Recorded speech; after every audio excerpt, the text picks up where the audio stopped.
Yahudilerin Paskellisi yaklaşardı. İsus geldi Yerusalim kasabasına.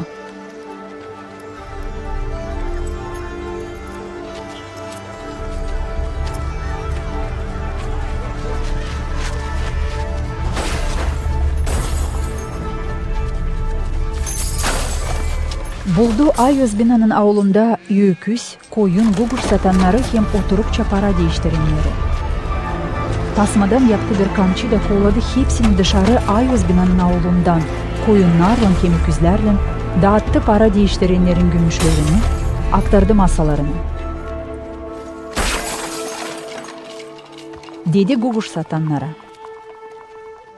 Alın bunları buradan da benim babam evini panayıra çevirmeyin.